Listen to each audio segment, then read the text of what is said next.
Hi everyone, and here we go with episode 2 of my female founder video diary. So after I filmed the first one in the introduction, I suddenly thought, okay, how do I want to structure this and how do I want to start the ball rolling?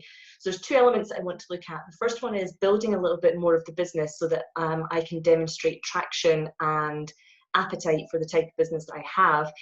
And the key number for that for me is to get 100 people on board. So we're sitting around, I think, 74, 75 users. I'm probably 3 of those users in different forms, just so I could test everything, as an actual client. So I need to work on that, and that's what I'm going to work on this week, to try and figure out how do I get more clients on board, even if it's in the freemium model or if it's in the paid plans. And then the second thing is to look back at the documents I created for my data room. So for those that don't know, a data room is usually a zip file, and in that zip file you have certain documents that you are willing and able to send at a moment's notice to any interested investor. So say for an example, you receive an email from someone who says, really interested in hearing a bit more about fitmama, can you send me or give me access to your data room? And data rooms, I'm going to share my screen with you and I'll show you what's in my data room at the moment, if this shares. Maybe it won't. Here we go. Right, okay, so we're sharing now. So in my data room documents, which you can see now, I'm in my data room, and I have all of these different files, and then I have old versions, and then I have current version PDFs. So if I go into my current version PDF, and it basically tells you what I have, and it also shows you when I last modified them. So we've got the fund pitch deck, we've got the business plan there, and we have a second version of the business plan here. Can't think what the difference would be, so I'll have to check into that. And then we've got the Swiss branch paper. Back into the data room, and all of these Excel documents are all of the financial models. So you can see we've got version 1, 1.2, 1.3, and then we've bitten the bullet and went for version B2. And then we have a narrative document that accompanies the financial model. So usually when you do a financial model, you have some sort of accompanying document that explains how you've got to these figures. I mean, you can put little comments in your Excel spreadsheet if you like, but I do a separate document. And then we've got the marketing narrative as well. In the old versions, just Word documents, old business plans. So your data room, this data room here, I've got this saved locally. I've also got it saved on a OneDrive as well. And the OneDrive will allow me to send a link to interested parties. So it'll be very easy for me if someone gets in touch and says, oh, can I get access to your data room, for me to say, yeah, okay, here you go, and give them the OneDrive link.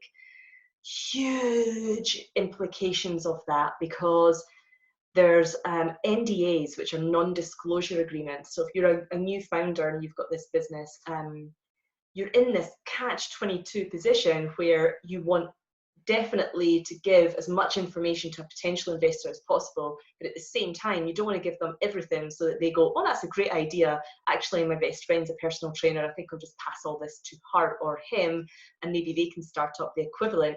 So you have this little balancing act where you're like, okay, I'd like to be upfront and transparent with you, but actually at the same time I don't want to give you too much information, because what are you going to do with that? So NDAs are usually signed by literally anyone that you are given information to that you feel is confidential, private, important documents for your business. Big problem is that a lot of investors will not sign NDAs. They will come back to you and say, I'm not prepared to sign an NDA at this time. I just want to see some of your detail. So it's a really tricky one. You're then, as a founder, especially when you're desperate for funds, you're then in a position where you think, okay, what do I do? Do I give them access to everything without having the protection, or do I just stand my ground and say no? That's kind of why I did that web page. So if you look in episode 1, you'll see that I did this web page on my website. So you go to fitmama.io/invest. You can't get in there unless you've got a password. So for me, I kind of found that I was meeting a lot of people who were saying, oh, I'm interested in learning more about fitmama, what is it? I can send them to the website so they can see from a consumer point of view, but also to that invest page, give them the password, and they have enough information there to trigger a, yeah, this sounds really good, I am interested, can I find out more? Or that's enough, and yeah, not for me, that's not, you know, the vertical that I invest in. You know, that's not my portfolio type. So for me, I felt that was kind of a halfway house. It was given enough information, but not too much. Pitch decks are probably the first thing you would send to an investor who asked about sending me more info. And a pitch deck is, you can just Google them. And in a pitch deck, you're really, I think the norm is probably, if you look at probably like the standards out there, probably 11 or 12 pages, and that includes an appendix or appendices. And that basically is taking the viewer through predominantly image-based slides that give them a good grasp of what that business is. And I'm not the only one who can't stand them, because sometimes the slides don't give enough information, or they don't tell the full story. But to be brutally honest, you can tweak and adapt your pitch deck forevermore. It can be like this ball that you keep polishing because you get so much feedback and input from well-minded people. But if you take the feedback from 100 people on one PowerPoint document of 6 pages, I can bet you all the money I have that each person will give you something different. So what are you going to do? You're going to take 100 people's view on it? I don't know. It doesn't work for me. So anyway, I've followed the standard protocol of a pitch deck, done it, it's there. If people want to see it, it's there, that's fine.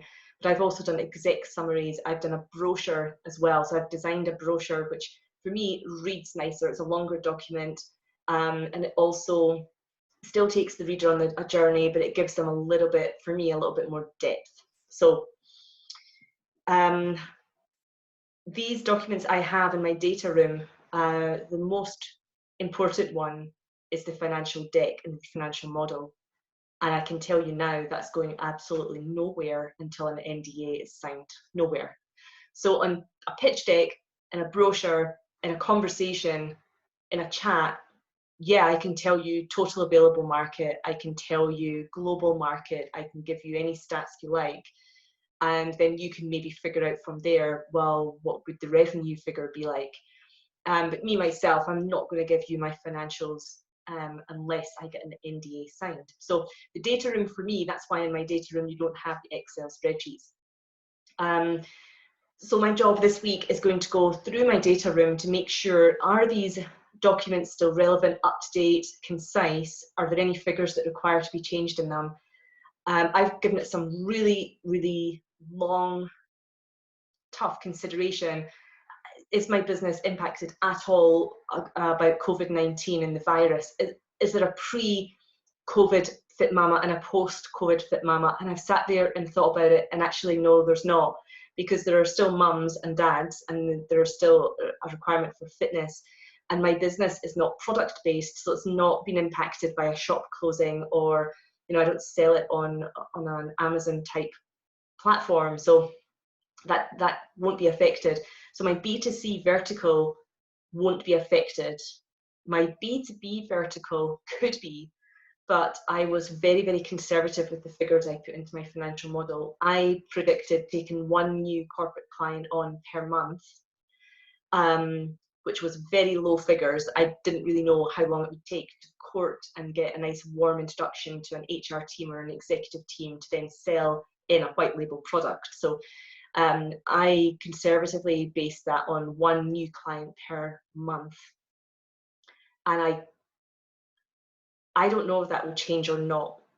So for an example, if you look at Twitter have just announced that they are going to be work from home post-COVID forever. So if you want to work from home, you can do that. Now, there'll be some tech people within Twitter that will have to go into a physical office because they need to get access to things in the office, whatever they're doing. But you know, if they are quite happy to have work from home as the standard, or remote working is how they would put it, a standard, that for an example would be a perfect target client, because they now have all of these employees working from home, and that's actually what fitmama, the fitness side, is all about. It's making use of what you have. So out of the fitness videos that I have filmed, they are all body weight. So it's absolutely perfect. The whole point of it is for this new mum, originally, this new mum who doesn't have access to very much and who wants to work out at 2:38 in the afternoon because that's exactly when her child is sleeping and that's when she wants to get her workout, and there's no mum and baby classes at that time. So I think from my B2B financial model is very conservative anyway, and I don't think that's been impacted that much. So I don't think my figures will have changed. The dates will, because obviously at this time last year I thought I was going to go straight out for my funding, and I haven't. So I think the dates will have to change, and then beyond that, that's about it.